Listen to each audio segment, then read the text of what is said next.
All right, Tremors 2 Aftershocks. So this one brings back Earl.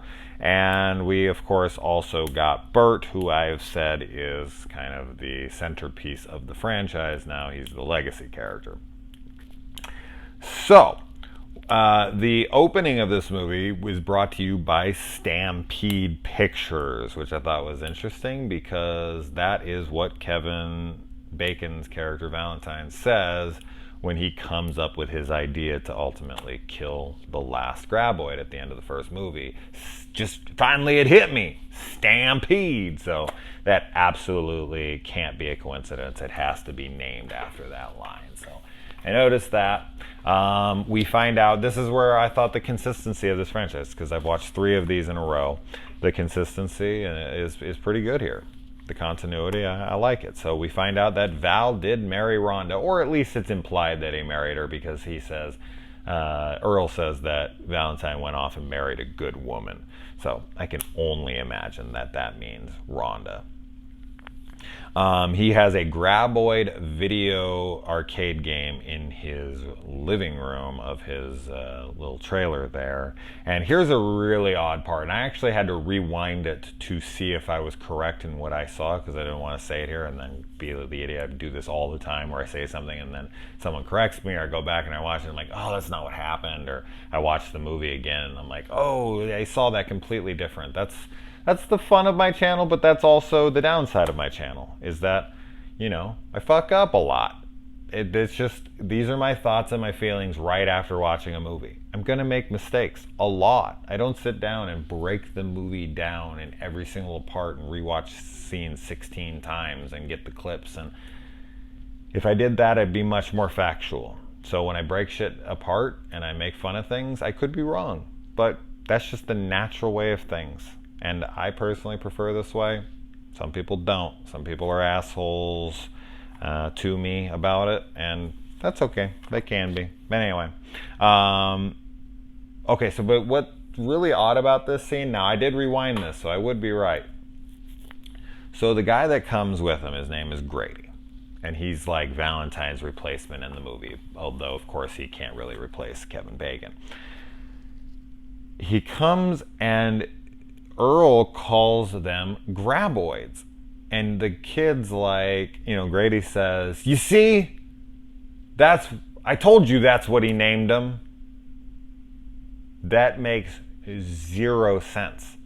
Graboids, because this kid says, oh my God, is that the cover of this magazine, this and that? I've read this one cover to cover. I've read this one. Oh, I used to play this game all the time, the game called Graboids, the magazines with Graboids all over the covers and the names of them and all of that.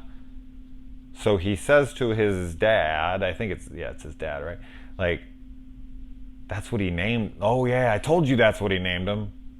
Yeah, we know. The only thing I can say possibly there is him trying to say, like, see, I told you he named them, but he didn't name them. You know, we know it's Egg Shen's character, but it make no sense. I think that this was a script change or something, because it just, the way he delivers that line, it's like he's telling his dad, like, look, I told you that they had names and that's what he named them. Like, he was telling him a story and he's like, call them Graboids, and the dad's like, oh, that's not the name. And he's like, no, for real, I swear that's what they call them. And it's like, this is a pop phenomenon. Like, they've been on the cover of every magazine. These guys came out here to hire him to take these things down.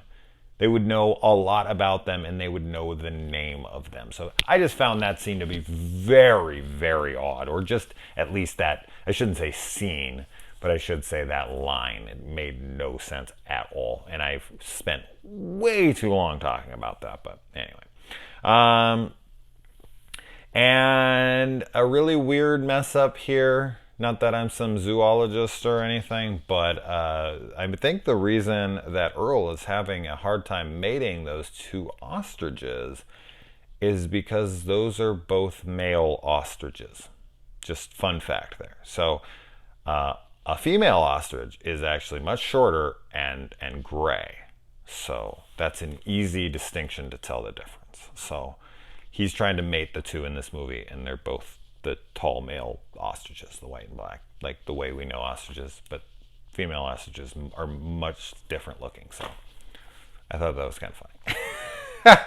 All right, anyway, moving on. I like that Earl goes to play rock, paper, scissors with this new guy, and the new guy like does not know. He's like, what? Okay. Then he goes, and then at the end, that's even played for another gag where he like rock, paper, scissors, and he, you know, there's a rock versus a paper, and he's like, all right, rock punches through paper or whatever, rips through paper, and the guy's like, ah, shit, and then he's like, wait a minute.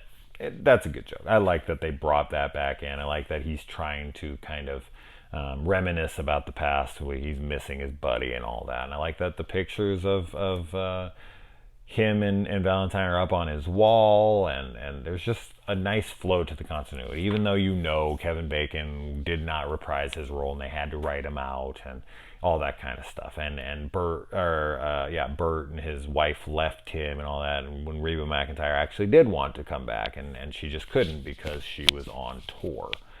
So it's just funny how characters, and I've talked about this many times in the past with sequels, like if they never made sequels, we could just pretend that these people had their lives together. But if they write sequels and characters won't come back or whatnot, then you just got to live with what that is. And it's like, well, now in this canon, they're divorced. And if they never would have made a sequel, they would have never been divorced. But because they can't come back, you know, you just kind of got to live with that. So it's almost like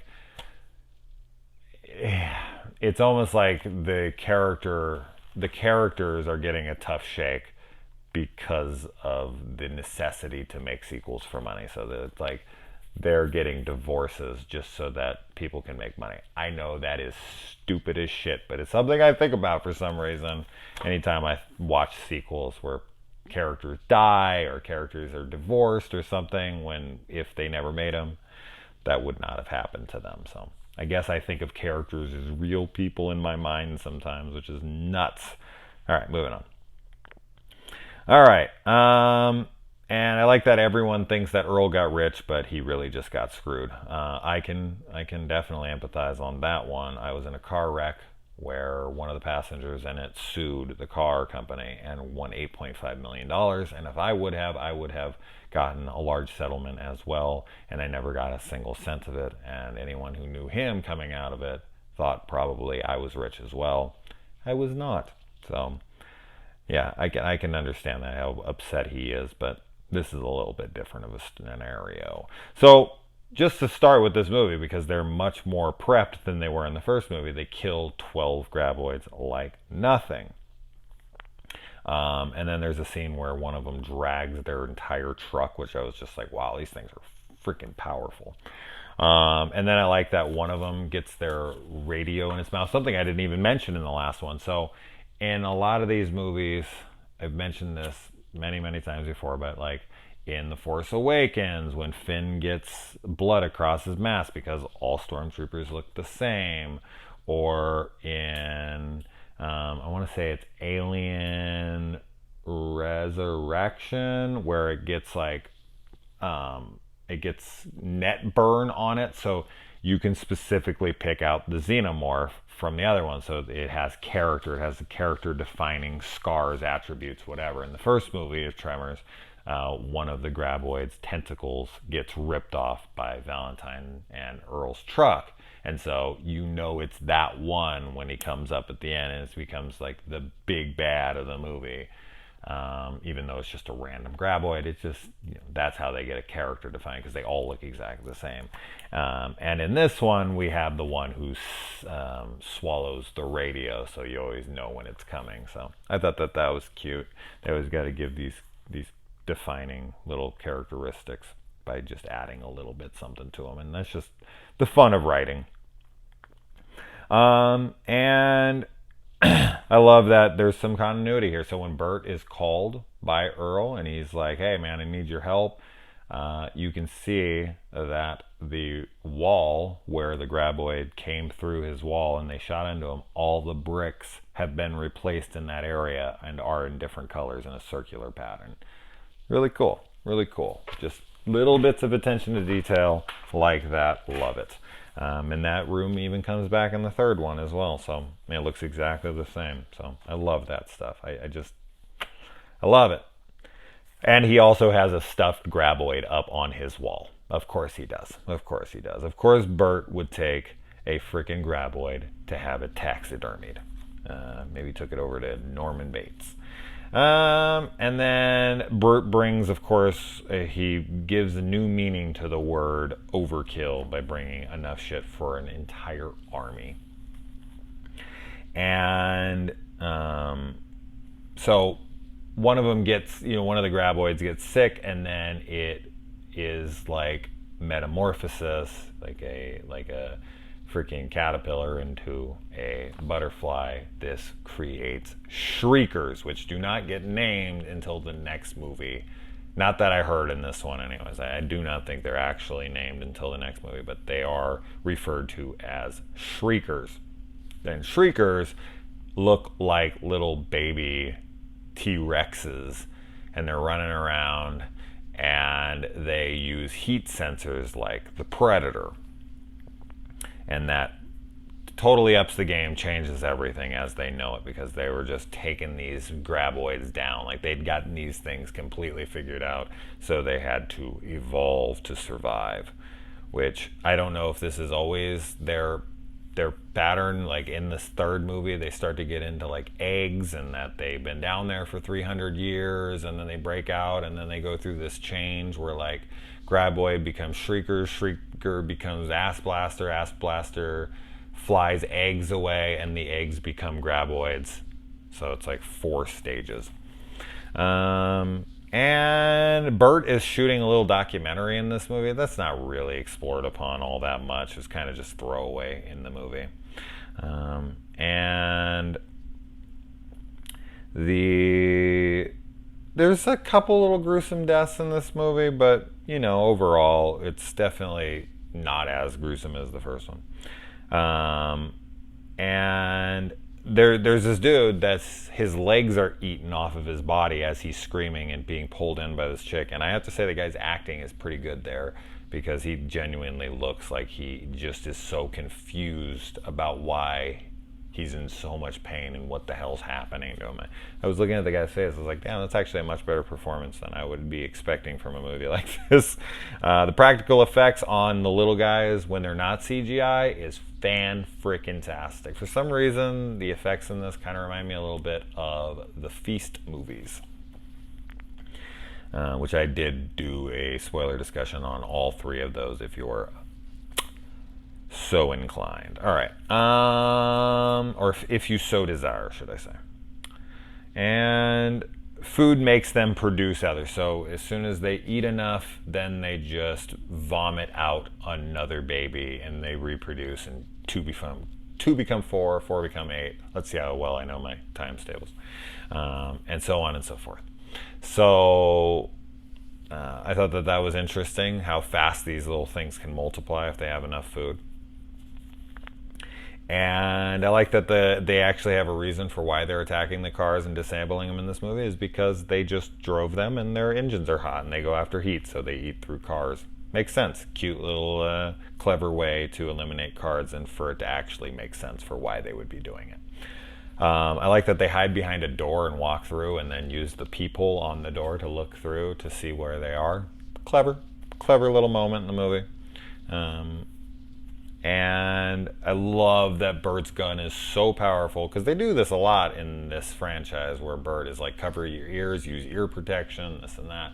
I love that, because guns are extremely loud. If you've ever fired one without ear protection, you know how deaf you are. And that's just me firing very, very small guns in comparison to what the shit he's using in these movies. And so there's this one gun that he brings with him, and he has them cover them all their ears, and he puts the ear things on, and when he fires it, the window next to him completely blows out. And then when it hits the thing, not only does it blow it up and go through the cinder block wall that it's standing next to, but it goes through like drum barrels, it goes through all sorts of shit, and even through the car they were trying to escape in. So I love that he disables the vehicle that was supposed to get him out of this situation.